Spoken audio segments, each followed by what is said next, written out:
Pas encore connu.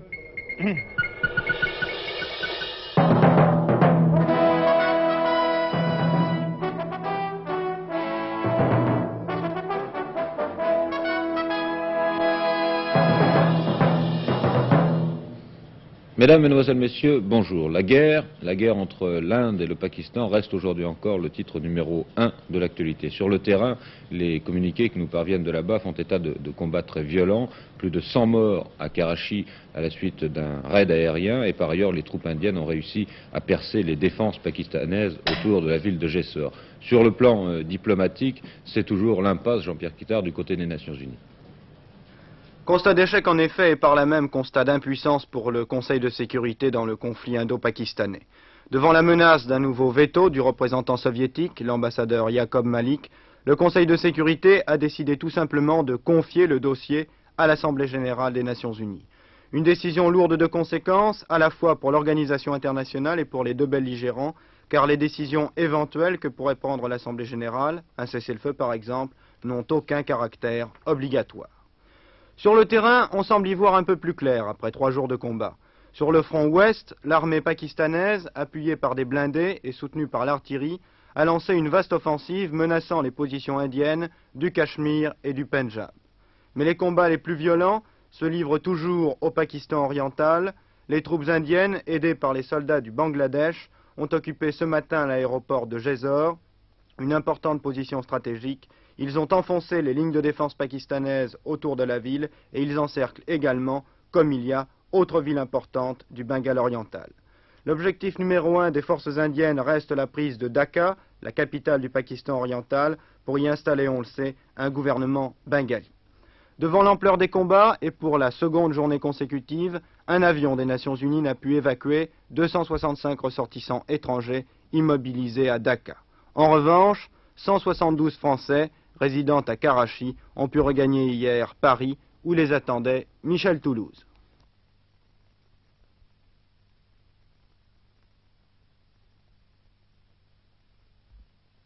Vous avez l'impression que le pays était en état de guerre? Ah oui, ça très nettement, oui. Qu'est-ce que vous avez vu? J'ai vu des avions, des bombes, des... De jour ou de nuit, les avions, les bombardements? De jour et de nuit. Surtout de nuit, d'ailleurs. Quel genre d'objectifs ont été touchés? Est-ce que vous avez vu des maisons détruites? Non, en principe, c'est le terrain militaire, la raffinerie, des choses comme ça. Et pas spécialement des maisons. Est-ce que vous avez été consigné chez vous? Non, pas du tout. On circule librement? Tout à fait, oui, un blackout, c'est tout. Un blackout de quelle heure à quelle heure? 6 heures à la lever du jour. On a l'impression que ça va pas du tout s'arrêter maintenant. Est-ce que vous avez l'impression que la défense est bien organisée? Ils n'ont pas de munitions, enfin ils sont très pauvres en munitions, ça peut pas durer longtemps, mais enfin on craint beaucoup l'après-guerre aussi. Oui, et lorsque l'aviation indienne attaquait, est-ce qu'on sentait une réplique de la part des troupes pakistanaises? Est-ce que la DCA a répliqué? Ah oui, Dieu merci. Est-ce que des ça a avions... duré combien de temps à peu près chaque alerte? C'est très difficile à dire. En fait, il y a des alertes qui ont duré pratiquement toute la nuit. On trouve des restes d'obus de DCA dans nos jardins. Je veux dire qu'on se rend compte que parfois ça passe vraiment au-dessus de nos maisons en fait. En principe, il n'y a pas d'objectif civil, pas du tout. Qu'est-ce qu'ils visent le port? Ils ont réussi à avoir un tank de pétrole qui a brûlé pendant 2 jours entiers presque. Ils ont réussi à attraper une base qui se trouve à Moripur, qui se trouve juste à côté de Karachi, vers la mer. Et l'aérodrome, ils ont réussi à lâcher 2 bombes, mais juste à la fin de la piste d'envol, si bien que ça n'a pas gêné le trafic. Est-ce que tous les hommes valides sont engagés? Ça, c'est une chose qui frappe. On voit beaucoup d'hommes dans la rue, ça m'a frappé. Je ne sais pas du tout ce qui se passe avec ça. Je vous remercie. Autre titre sur la scène internationale, la violence en Irlande du Nord, 48 heures après l'attentat de Belfast qui a fait, vous savez, dans un pub 16 morts, une nouvelle explosion qui a donné lieu à l'un des plus grands incendies que Belfast ait jamais connu depuis des années. Tout un quartier de la ville a été menacé pendant la nuit dernière. À l'origine du sinistre, 2 bombes qui ont été placées pendant la nuit dans une usine. En quelques minutes, il a fallu évacuer près de 600 ouvrières. Il n'y a heureusement, peut-on dire, que quelques blessés, et tout cela bien sûr dans une atmosphère d'affolement. Concorde 001, l'avion supersonique franco-britannique, revient une fois de plus à la une de l'actualité. D'une part, on a appris hier que M. Pompidou avait décidé d'utiliser cet appareil pour se rendre aux Açores dimanche prochain. Il s'agit, vous le savez, de la rencontre avec M. Nixon, avec le président Nixon. D'autre part, c'est aujourd'hui que les Britanniques et les Français devaient se mettre d'accord, ou essayer de se mettre d'accord en tout cas, sur le prix de vente de Concorde. M. Chamand, le ministre des Transports, en discutait ce matin à Paris avec son homologue britannique, M. Corfield. Je pense que sur place, Guy Sartoulet va pouvoir nous dire où en est le prix de ce Concorde. Guy ? Oui, eh bien, les deux ministres sont encore en discussion. Le prix du Concorde n'est donc pas connu. Le sera-t-il ce soir? Nous n'en savons rien. De toute façon, ce prix sera un prix convenu entre les deux gouvernements, mais il sera une base de discussion avec les compagnies. Il variera selon les équipements, selon le nombre de Concorde vendus. Pour l'instant, 16 compagnies ont fait 74 options, mais la Chine serait très intéressée par le Concorde. À 15 heures, les deux ministres vont se retrouver ici, au ministère de l'Équipement, et peut-être en saurons-nous davantage ce soir. Guy Sartoulet, information première. À la Bourse de Paris, toujours les problèmes monétaires. Michel Dardieu. Oui, le marché de la bourse lui-même n'est pas très bon. Vous verrez tout à l'heure qu'il y a une majorité d'effritement sur les valeurs françaises. Mais en revanche, sur le marché des changes, c'est le calme. Vous savez que le ministre des Finances a pris des mesures de renforcement du contrôle des changes. Il avait pris tellement de mesures pour faire peur aux spéculateurs qu'il avait même fait peur aux non-spéculateurs. Et un certain nombre d'étrangers qui étaient revenus en France ces derniers temps, puisqu'on avait pris quelques mesures de libéralisation, commençaient à se demander comment en sortir. Alors ce matin, le ministère des Finances a publié un communiqué pour expliquer que les étrangers, les non-résidents qui ont des comptes en France et qui font des opérations normales, c'est-à-dire des gens qui achètent des valeurs à la Bourse de Paris ou qui achètent un immeuble à Paris et qui en tirent des revenus, ou même qui revendent des patrimoines qu'ils ont en France, eh bien tous ces gens-là pourront sortir normalement leur argent comme cela a été prévu avant le renforcement du contrôle des changes. Mais je dois dire que dans tout ce petit monde de la finance, il y avait une certaine émotion depuis que le contrôle avait été renforcé. On craignait en effet que toutes les transactions pratiquées à la Bourse de Paris par les étrangers soient rendues impossibles. Eh bien, il n'en est rien. Les étrangers peuvent continuer à opérer sur le marché de Paris. Et je dois dire que ça a fait plaisir aux professionnels, à défaut de permettre un relèvement du marché. Vous verrez tout à l'heure que les cours ne sont pas tout à fait brillants. À vous, Jean-Michel Desjeunes. Les chômeurs de plus de 60 ans, c'est le problème sur lequel le patronat et les syndicats se sont penchés hier soir. Une négociation qui n'est pas terminée puisque l'on a décidé de se retrouver à plusieurs reprises, Bernard Olivier, d'ici le début de l'année 1972. Il ne s'agissait hier soir que d'un premier tour de piste. 3 nouveaux rendez-vous sont prévus avant la signature d'un accord qui pourrait avoir lieu le 4 janvier prochain. L'accord, prévu lors des négociations de Grenelle, donnera aux travailleurs sans emploi après 60 ans l'équivalent de 60% du salaire jusqu'à ce que le salarié atteigne l'âge normal de la retraite. La CGT et la CFDT notamment craignent que cet accord ne permette d'organiser des licenciements de travailleurs âgés. La CGC en revanche, qui souligne que les cadres ont beaucoup de difficultés à se reclasser, est très favorable à la signature. Mais dans l'ensemble, les organisations syndicales souhaiteraient que les travailleurs licenciés bénéficient de plus de 60% de leur salaire de départ. L'âge de la retraite est fixé à 60 ans légalement. Seulement, le niveau de la retraite, le niveau de la prestation est insuffisant, ce qui oblige les travailleurs à poursuivre leur activité jusqu'à l'âge de 65 ans, c'est-à-dire jusqu'à l'âge où ils peuvent bénéficier de la totalité des allocations servies par les régimes de retraite, régime général et régime complémentaire. Alors, puisque les travailleurs sont obligés de continuer à travailler parce qu'ils ne peuvent pas prendre la retraite à l'âge de 60 ans, et puisqu'il arrive que des employeurs dégagent des travailleurs parce que trop âgés, plus suffisamment productifs, eh bien, nous disons que pour les travailleurs qui, malgré eux, sont dégagés du circuit de la production avant l'âge de 65 ans, eh bien, il faut alors, pour ces travailleurs, instituer un système de protection nouveau, dans le cadre du régime d'assurance chômage, si l'on veut, mais enfin, il faut instituer le système de protection sociale en faveur de ces travailleurs. Le problème, il est quelle garantie leur apporter et à qui apporter cette garantie. Nous avons entendu des propositions du CNPF pleines de restrictions qui visent à limiter énormément le nombre des travailleurs qui sont intéressés et qui leur apportent une indemnisation sans rapport avec le problème posé. Nous pensons qu'il faut assurer cette indemnisation à tous les travailleurs qui sont dans cette situation, sans restriction. Et nous pensons que le montant doit tenir compte de ce qui est nécessaire à un travailleur privé d'emploi pour avoir une existence digne. Nous avons fait des propositions dans ce domaine qui, de même que les propositions des autres organisations syndicales qui sont voisines dans l'ensemble, sont très éloignées des propositions patronales. Ce sera l'objet de la discussion, bien entendu. Donc la discussion va être longue. La discussion va être longue et sans doute difficile. Une nouvelle affaire et certains diront un nouveau scandale. Cette fois-ci, il s'agit de fraude fiscale. Vous savez qu'une enquête avait été ouverte sur les activités d'un inspecteur des impôts de quartier résidentiel parisien. Hier soir, on apprenait qu'un ancien ministre et qu'un industriel étaient inculpés à propos de cette même affaire. L'industriel, c'est M. Dolphy, qui dirige une fabrique de liqueurs. L'ancien ministre, c'est M. André Cornu, qui hier soir encore, devant Édouard Laure, démentait justement cette inculpation. Je suis formel. J'ai été longuement entendu sur le plan fiscal, bien sûr, et d'autre part sur l'état de mes relations avec M. Degas, qui est l'objet, comme vous le savez, de l'affaire en cours. Je n'ai pas caché au juge d'instruction que depuis 25 ans je connaissais M. Degas, qu'il avait de l'amitié pour moi et que j'en avais pour lui, et que ça n'est certainement pas dans ma nature de renier cette amitié dans le moment présent. Mais je suis ressorti du cabinet du juge d'instruction sans la moindre inquiétude sur le déroulement des événements. Vous aviez des relations sur le plan fiscal avec M. Degas? Mais bien sûr, M. Degas, je ne l'ai pas caché au juge, si vous voulez tout savoir. M. Degas, comme tous les experts, n'était pas mon inspecteur des impôts, mais par amitié pour moi, il m'aidait à rédiger des déclarations d'impôts sur le revenu. Je ne le cache pas. Est-ce que ce soir, vous pouvez dire si Édouard Degas vous a un peu aidé à frauder la fiscalité? Mais pas du tout.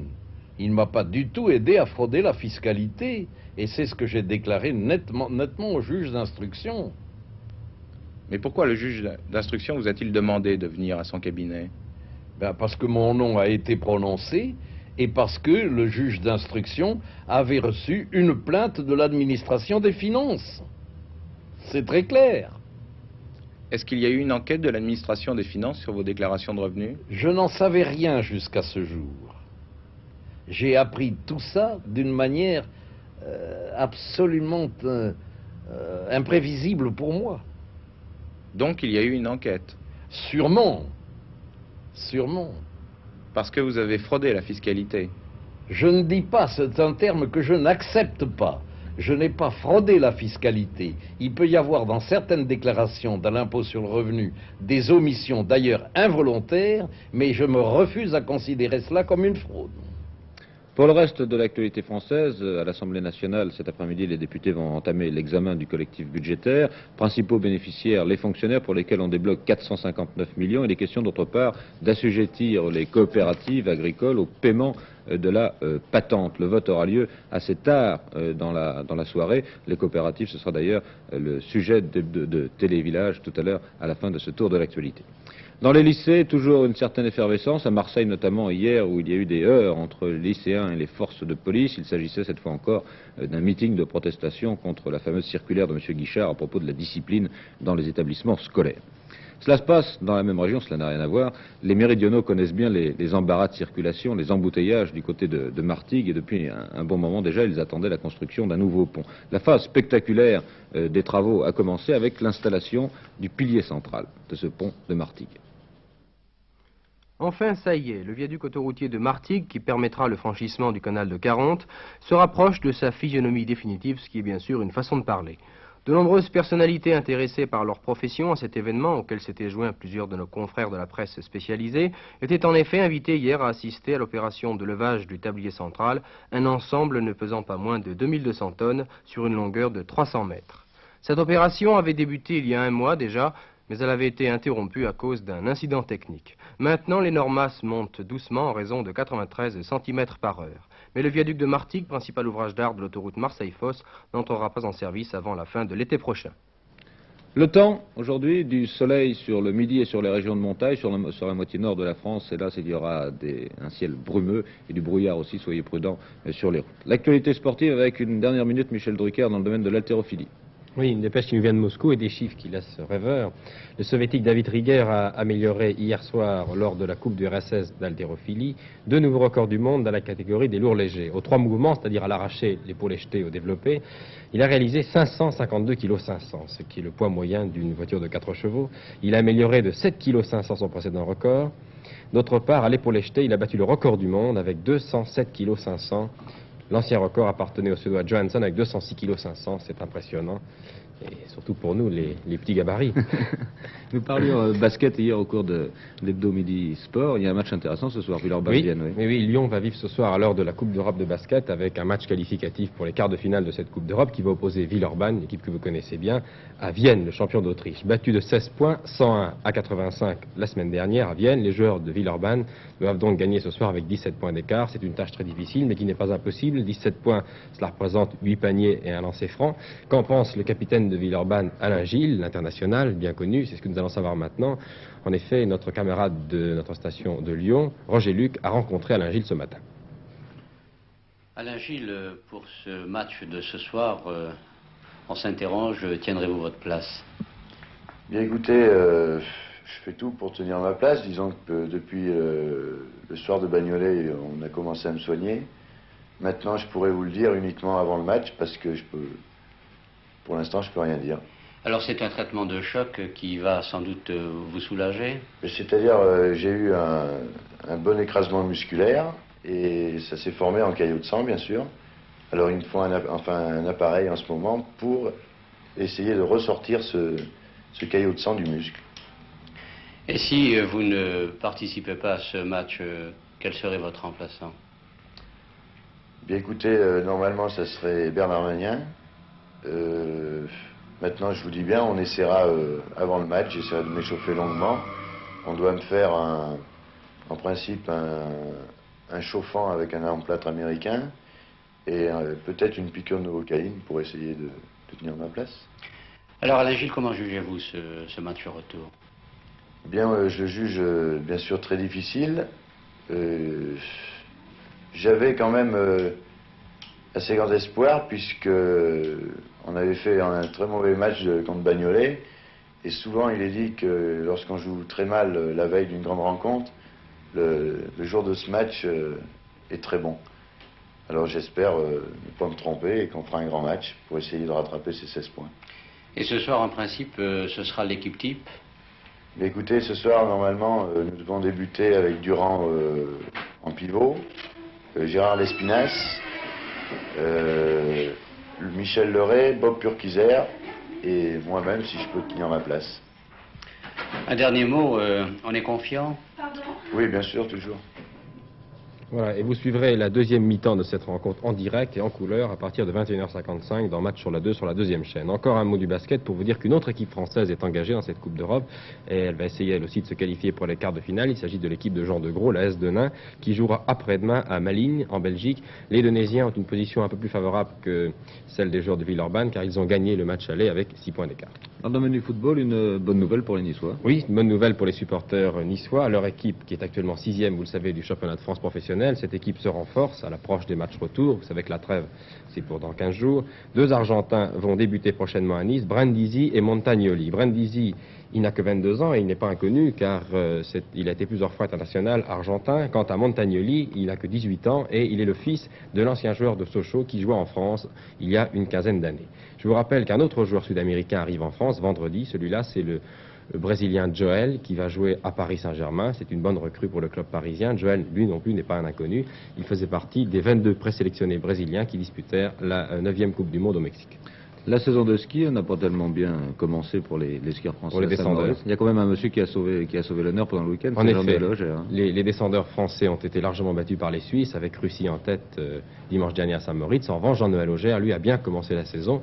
Jean-Noël Augère, le skieur du Corbier, a en effet remporté le slalom spécial du Grand Prix international des Trois-Vallées, qui comptait pour la Coupe d'Europe une nouvelle épreuve. Toute nouvelle épreuve qui prenait donc son départ au Menur. Voici Léo Lacroix, vous avez reconnu, l'ancien grand descendeur français qui est conseiller technique de cette station. Et au départ, Jean-Noël Augère, champion du monde de la spécialité à Val-Gardena. La piste était très bien préparée, il faisait très beau. au Menuire. C'est une station, je vous le rappelle, située au-dessus de Moutier.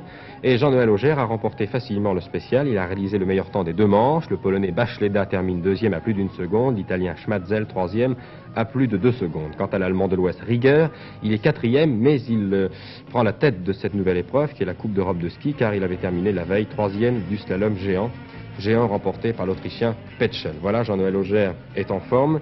Il nous l'avait d'ailleurs confirmé à cette table dans Télémidi il y a quelques semaines, où il avait déclaré d'ailleurs qu'il pensait bien prouver à Sapporo aux Jeux Olympiques qu'il était bien le meilleur slalomeur du monde. Et il sera bien sûr à Val d'Isère pour le critérium de la première neige dimanche prochain. Voilà pour l'ensemble de l'actualité, pour ce tour de l'actualité. Rendez-vous maintenant avec Télévillage.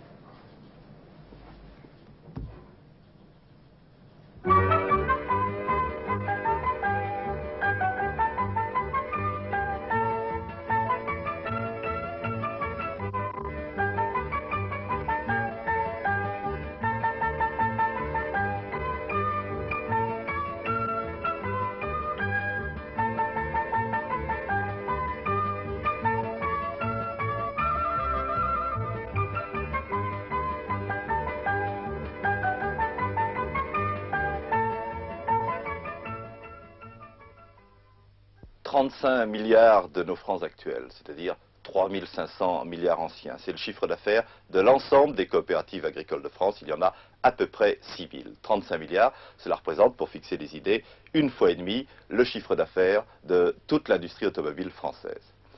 Cet après-midi, les députés vont prendre une décision importante pour l'avenir des coopératives agricoles. Faut-il, oui ou non, leur faire payer la patente? Oui, répond M. Giscard d'Estaing, le ministre des Finances, et avec lui les commerçants et les industriels, qui reprochent aux coopératives agricoles de bénéficier de privilèges fiscaux et, grâce à ces privilèges fiscaux, de leur faire à eux, commerçants et industriels, une concurrence déloyale.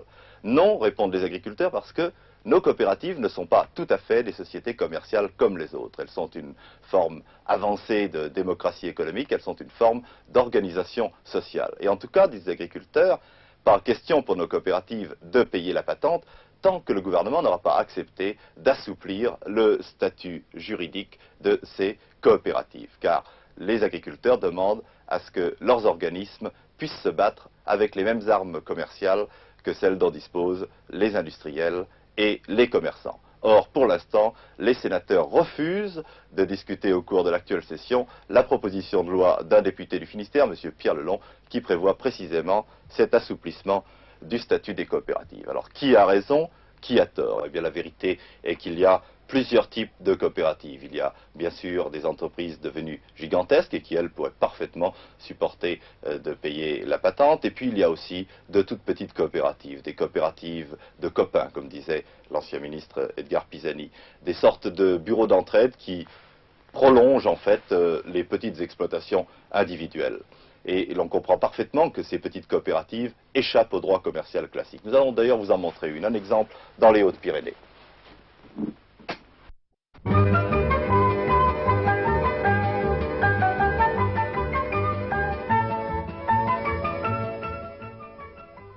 Oh, nous n'avons pas fini de trouver de la neige et du froid.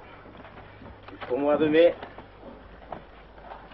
Allez, rentre un peu. Allez, viens. Nous allons prendre quelque chose de chaud. Allez.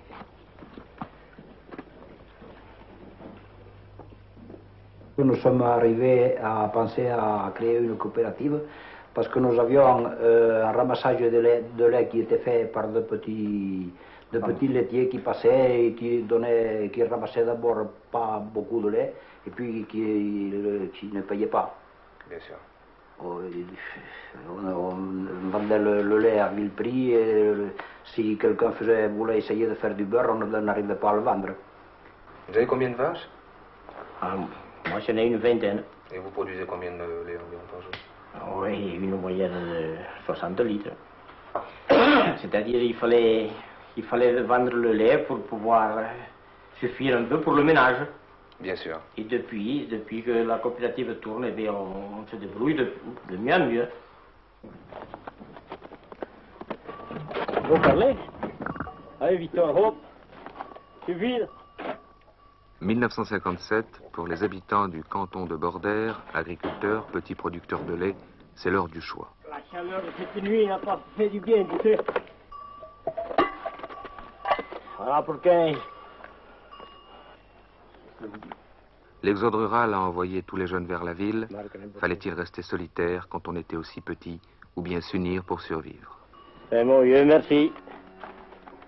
À demain.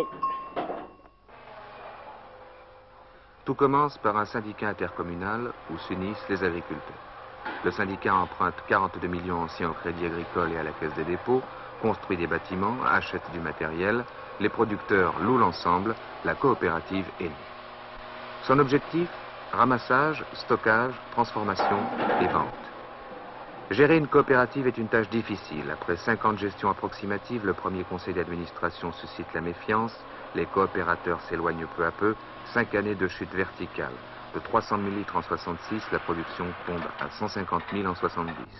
Aujourd'hui, ce chiffre a presque triplé.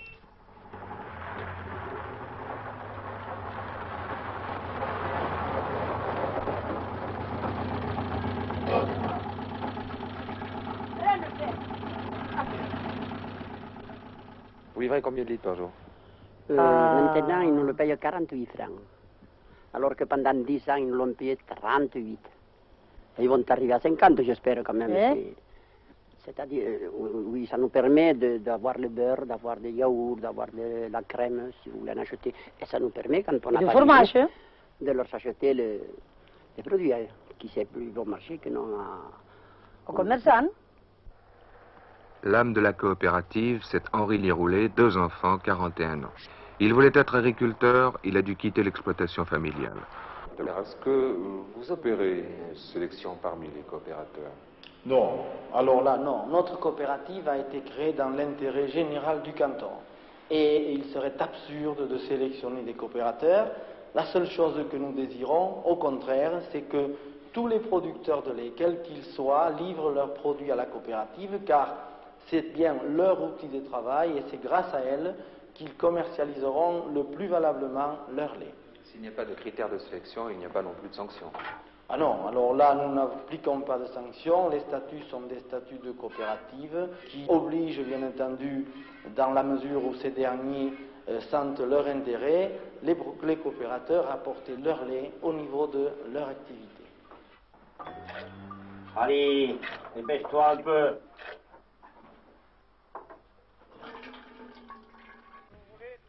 Les gens du pays ne sont pas riches. Ceux qui ont résisté à l'exode, moyenne d'âge 50 ans, s'accrochent de toutes leurs forces. Aussi, à la coopérative, plutôt que de leur refuser un lait parfois trop acide, on préfère leur dire comment obtenir un lait de qualité. Bonjour, monsieur Soubou. Ça va bien? Monsieur vous-même. Alors, on fait boire les vaches? Eh oui, eh oui. Mais avec ce froid? Il fait froid, oui. Oui? Oh oui, il fait très froid. Enfin, j'espère que la neige ne durera pas trop longtemps. Non, celle-ci est très mauvaise. La neige du mois de novembre et décembre, en général, et le reste. Eh bien, je souhaite que vos vaches passent un bon hiver quand même, oui. Hein, dans votre intérêt. Il faut l'espérer. Dans celui de la coopérative. C'est ça, oui. Allez, alors à dimanche. Au revoir, monsieur Soubou. Monsieur. Cette année, la coopérative a collecté environ 450 000 litres de lait, moyenne 4 500 litres par personne. Le lait pasteurisé représente 40% de sa production, le fromage 30%, le beurre 10% et le reste, yaourt et fromage frais, 20%. Revendus d'abord aux coopérateurs à un tarif préférentiel, tous ces produits entrent dans le circuit du commerce, mais ne vont pas très loin. La clientèle, c'est à 80% l'épicier du coin ou de la vallée voisine. Le reste, quelques particuliers, des touristes, pratiquement négligeables. Bonjour, supérieur. Bonjour, laitier. Qu'est-ce qu'il me faut aujourd'hui? 30 litres et 2 kilos de beurre et un fromage, tu me mets. D'accord. Vous achetez toute votre laiterie et tous vos fromages à la coopérative? Pas tous les fromages, mais enfin le fromage de la région et le beurre de la région qui m'est demandé. Et le lait à totalité alors. Et vous trouvez qu'il est plus avantageux d'acheter la coopérative? Ah, pour moi, oui. La facilité, la livraison tous les jours. Ce que je manque le matin, il me le porte le soir. Et les prix? Et les prix sont c'est des prix taxés, de toute façon. Mais ils sont plus compétitifs que d'autres? Ah, pour le fromage et pour le beurre, oui. Allez, un sur place. Hein. Et pour le reste? Et pour le lait, non, le lait taxé, c'est pareil, quoi. Qu'il soit à Tarbes ou ici, le lait se vend toujours au même prix. J'ai informé la coopérative parce que c'est payer du produit du pays.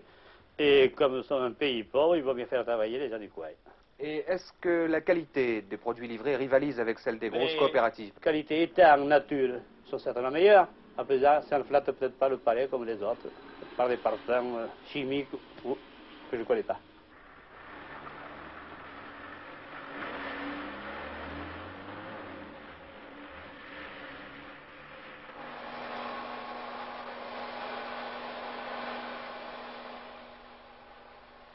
Ce n'est pas facile d'administrer une affaire commerciale. Dimanche dernier, à l'Assemblée générale, la première depuis 7 ans, les coopérateurs ont fait le bilan. La mauvaise gestion des années précédentes a laissé des traces. 50 000 francs de dette que la coopérative a dû rembourser. Exonérée de la patente et de l'impôt sur les bénéfices, la coopérative a payé la TVA 7,5%, 18 000 francs. Bien sûr, le chiffre d'affaires a progressé. 200 000 francs en 66, 400 000 en 71. Bien sûr, on a investi 27 000 francs en achat de matériel, mais il n'y aura pas cette année de distribution des excédents. Les coopérateurs ont perçu en tout 200 000 francs simplement pour la vente du lait. Le capital social, c'est-à-dire le risque financier que chacun est prêt à accepter pour bâtir l'entreprise commune, ce capital est ridiculement bas, 2 000 francs, et les parts sociales de 10 francs. Alors, quelles sont les chances de subsister face aux grosses coopératives? Le risque d'être absorbé, nous savons qu'il existe, mais nous ne pensons pas que nous deviendrons une gêne pour ces grosses coopératives, au contraire, puisque la seule coopérative qui, dans la région, pourrait être quelque peu gênée par notre activité, a avec nous des relations commerciales même très valables. Une petite coopérative qui, vous l'avez vu, ne gêne pas la grosse. La grosse coopérative dont il a été question ici, c'est l'ULC, l'Union laitière coopérative de Toulouse, qui rayonne sur les 14 départements du Sud-Ouest et qui en 1971 traitera 130 millions de litres de lait. Une coopérative qui a grandi avec ses clients, commerçants, qui a suivi le mouvement de la société de consommation. Une coopérative, bien sûr, avec un statut civil, avec un certain esprit coopératif. Ici, un homme vaut toujours une voix, quelle que soit l'importance de son exploitation. Mais une coopérative qui, il faut bien le dire, ressemble à s'y méprendre à une société privée. Regardez.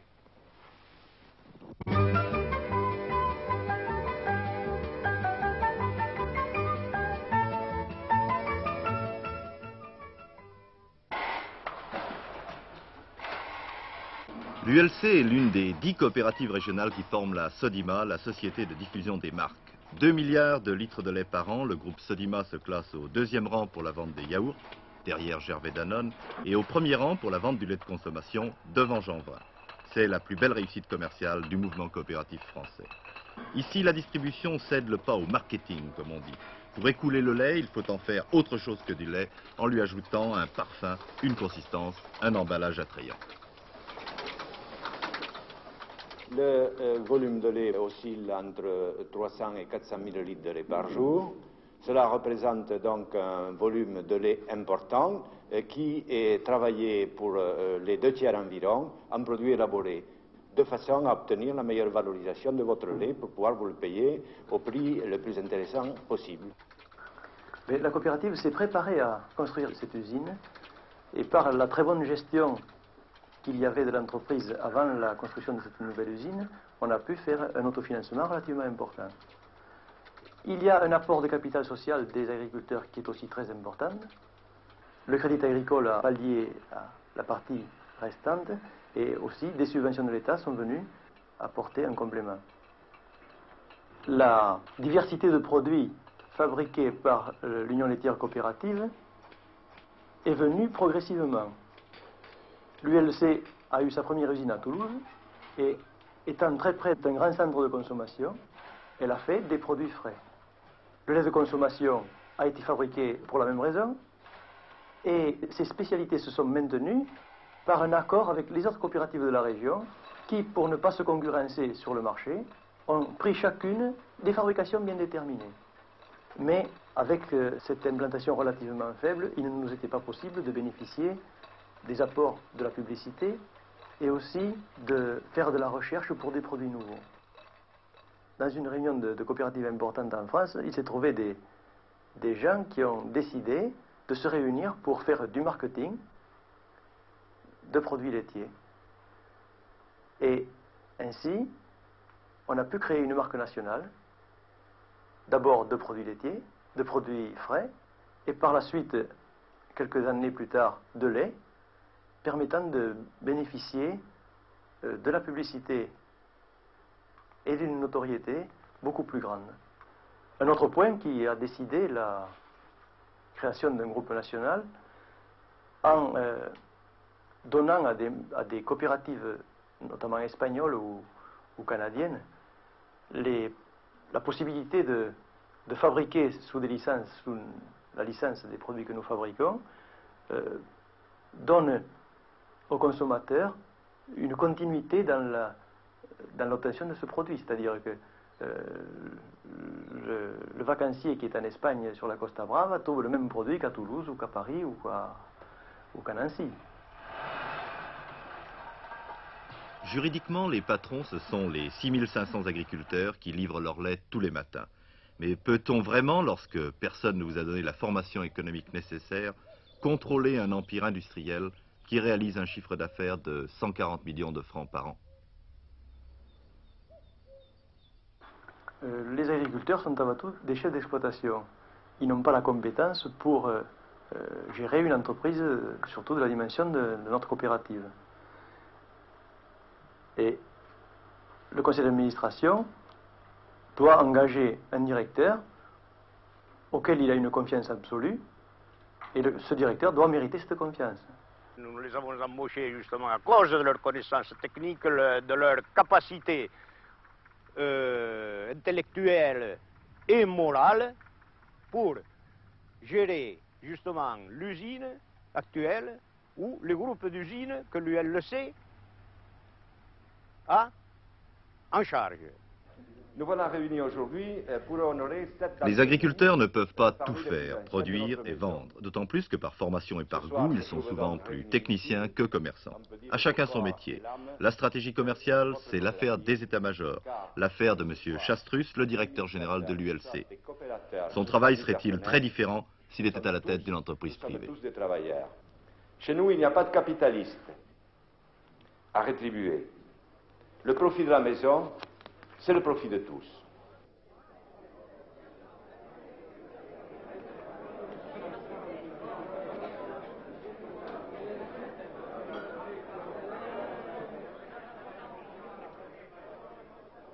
Ce personnel de direction est responsable devant le conseil d'administration de la gérance de l'usine.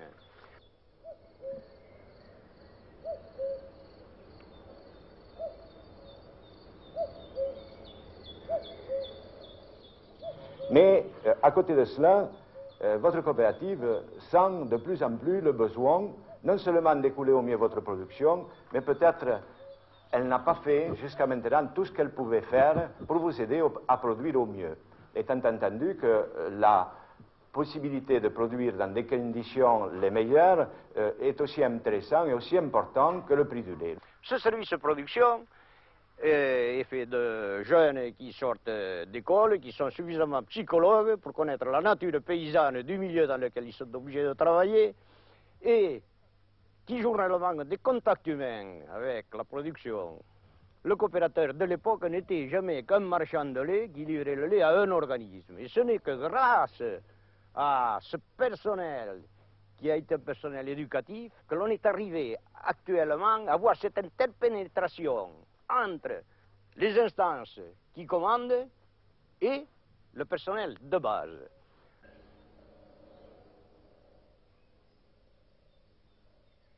Quand on m'a demandé d'être administrateur de la coopérative, ça a demandé pas mal de réflexion pour moi.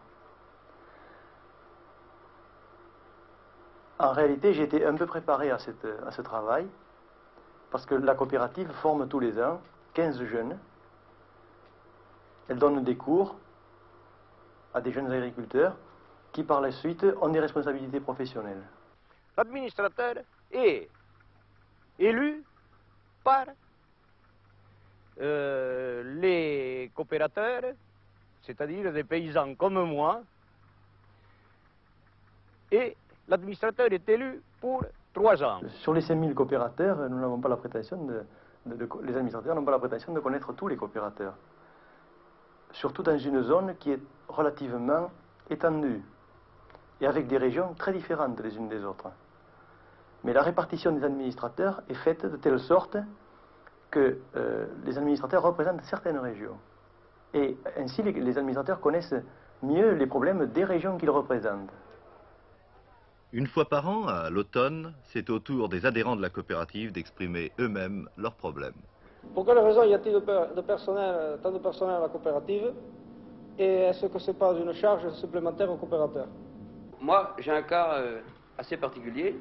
Vu la sécheresse de cette année, je n'ai pas d'eau pour refroidir mon lait. En plus, je n'ai pas de courant pour m'équiper en tank ou refroidisseur à lait. Alors, vous voyez ce qui se passe, je me récolte des zéros. Quand on se plaint à l'EDF du manque de courant, ils commencent à vous dire, hein, sur 10 exploitations, une va survivre. Et vous ne voulez pas qu'on refasse tous les réseaux pour rien du tout. Voilà à quoi vous allez vous buter. Hein. Il y a un demi-siècle, les auteurs du statut de la coopération ne pouvaient évidemment pas penser que les agriculteurs seraient entraînés aussi loin dans la lutte commerciale. Ils n'avaient pas prévu non plus que d'étranges mariages pourraient se produire entre les familles ennemies d'hier, entre les coopératives et les sociétés privées. C'est pourtant ce qui vient de se passer dans le département de l'Ain, où les agriculteurs, pour des raisons d'efficacité économique, viennent de passer sur les vieilles querelles de droit et de doctrine.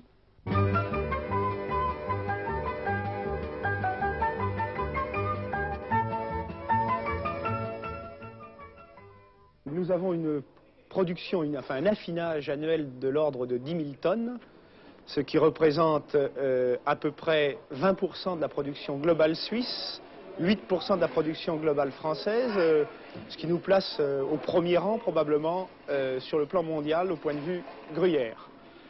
L'autre particularité de l'usine est d'être une unité de conditionnement qui là est la plus grande de France, avec environ 3 000 tonnes par an.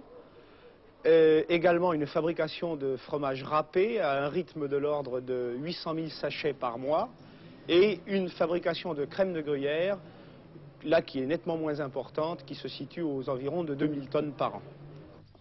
215 employés, 8 milliards de chiffre d'affaires.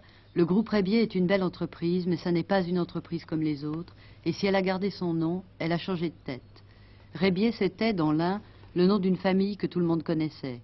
Aujourd'hui, c'est une marque, derrière laquelle se groupent une cinquantaine de coopératives et des centaines de producteurs, devenus les propriétaires de cet outil capitaliste par excellence, des usines et un réseau commercial. L'affaire Rébier était à vendre, elle était aussi le seul débouché des petites coopératives des montagnes du Bugey, où l'on fait le fromage blanc, le fromage brut, que l'on vend très vite alors qu'il n'a encore aucune valeur, parce qu'on n'a ni la place ni les moyens de le stocker. Depuis longtemps, les petites fromageries se sont groupées en union au sein de l'UCFA, mais l'union des pauvres fait rarement la force. Et il a fallu que les grosses coopératives, celles de la plaine, se groupent à leur tour pour que les producteurs de l'Ain deviennent les maîtres de 90% des actions de l'affaire Rébier et réussissent leur OPA au prix de quelques acrobaties juridiques et d'un bel effort financier. Il leur en avait coûté près de 7 millions de nouveaux francs. Sans M. Damido, le patron de la coopérative de Servas, l'opération n'aurait jamais réussi. Pourtant, Bresse Bleu, qui paye le lait à ses producteurs 70 centimes le litre, n'avait pas besoin de Rébier. Mais il a agi par solidarité coopérative et sans doute aussi au terme d'une analyse économique rigoureuse.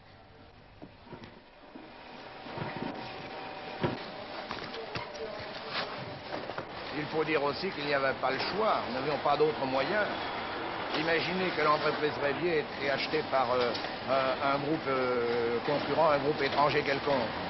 Il fallait bien, c'était ça, ou peut-être la disparition de nos petites fromageries. Je pense que nous avons dû d'ailleurs beaucoup réfléchir et consentir un effort financier très important pour réaliser cette affaire.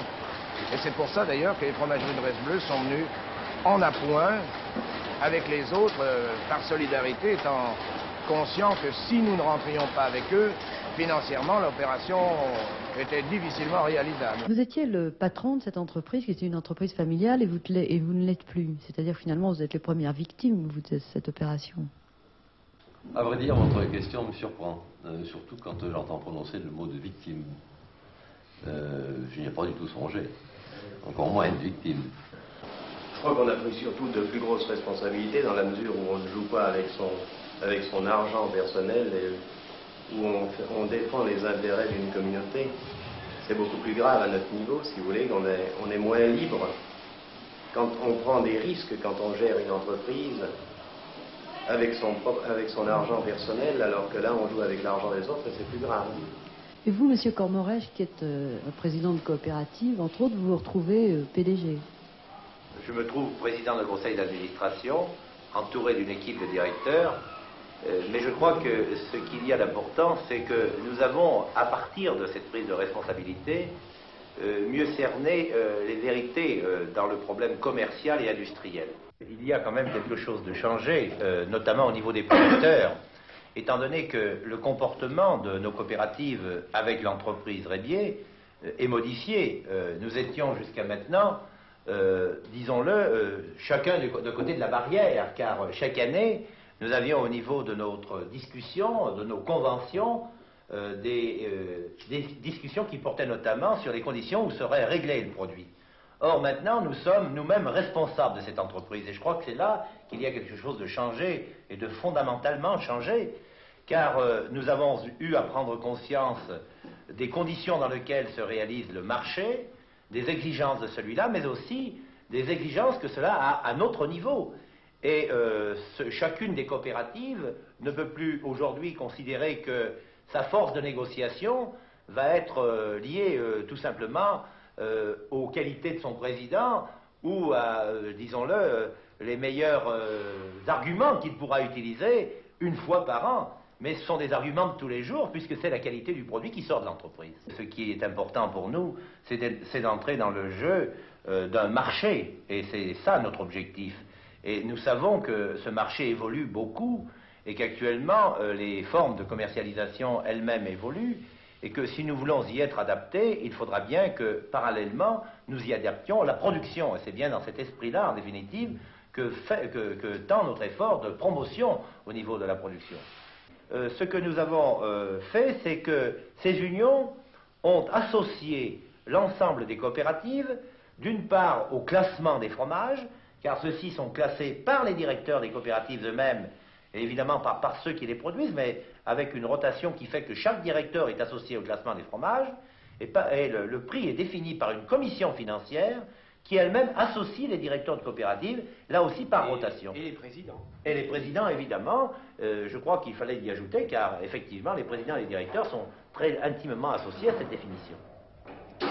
Car les petits producteurs, ceux pour qui racheter Rébier voulait dire ne pas mourir, se retrouvent aujourd'hui liés à la réussite d'une entreprise qui parfois les dépasse.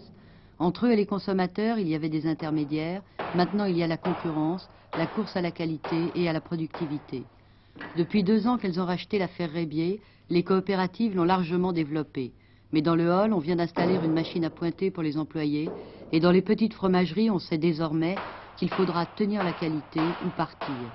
Car l'affaire Rébier est aussi un test pour les petits producteurs, ou un présage, mais il n'est pas certain que tous en soient toujours conscients.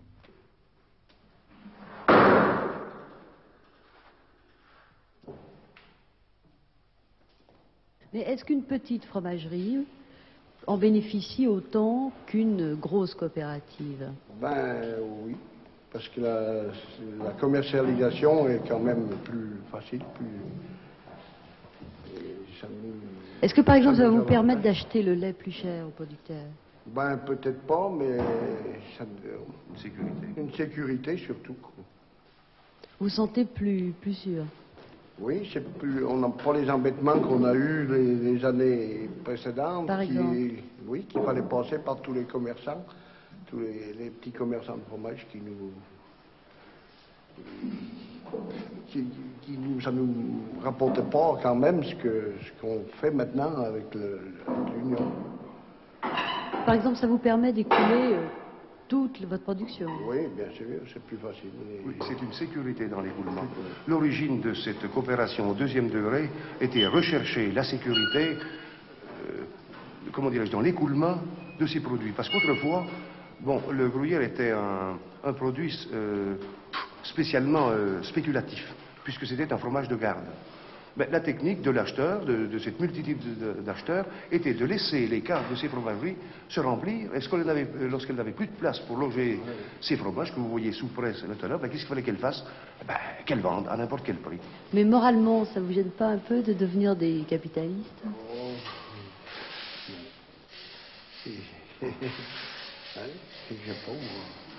Nous ne sommes pas devenus des capitalistes. C'est pas seulement capitaliste, c'est un groupement qui peut aider quand même toutes ces petites fabrications, toutes ces petites usines. Voilà le dossier, voilà les faits. Aux parlementaires maintenant de faire leur choix. Mais le succès ou l'échec d'une coopérative ne dépend pas seulement de la qualité de son statut juridique. Tout dépend en définitive, et je crois que c'est là la principale leçon de notre rendez-vous d'aujourd'hui, tout dépend en définitive de la qualité des hommes qui administrent cette coopérative. Merci François Rudvirieux. Une nouvelle importante dans le domaine de l'actualité spatiale qui vient de me parvenir. Mars 3, l'engin soviétique, s'est en effet posé en douceur sur le sol de la planète Mars. C'est ce que vient d'annoncer l'agence TASS sans autre précision. Je pense que nous aurons bien sûr l'occasion d'en reparler en compagnie de François de Closet. Cela dit, il est l'heure de retourner maintenant à la Bourse de Paris en compagnie de Michel Tardieu. Si j'ai bien compris ce qu'on m'a dit, Jean-Michel, c'est pour très peu de temps. Alors, sans perdre de temps précisément, nous allons regarder les cours. En commençant par RTZ, vous savez qu'il y avait des bruits d'OPA de Royal Dutch Shell sur RTZ. Eh bien, la bourse de Londres s'était beaucoup agitée. Aujourd'hui, vous voyez, à Paris, il ne se passe pas grand-chose. RTZ perd finalement 1 franc au second cours. Vous voyez aussi qu'Esso et Aquitaine sont mieux au second cours qu'au premier, mais que ce n'est pas vrai pour toutes les valeurs. Donc on ne peut pas dire que l'annonce des mesures prises par le ministère des Finances en ce qui concerne les non-résidents, les mesures dont je vous parlais tout à l'heure, qui permettent aux non-résidents de continuer à avoir des activités normales sur le marché financier ou pour le placement de leur argent en France, on ne peut pas dire que ces mesures aient encore eu de l'effet sur le marché de Paris aujourd'hui. Les valeurs étrangères, d'une façon générale, étaient en baisse à l'ouverture. Vous voyez, il y a une seule exception, c'était Ericsson. D'autres baisses. Nous allons très vite parce que je crois qu'il faut qu'on rende très vite l'antenne.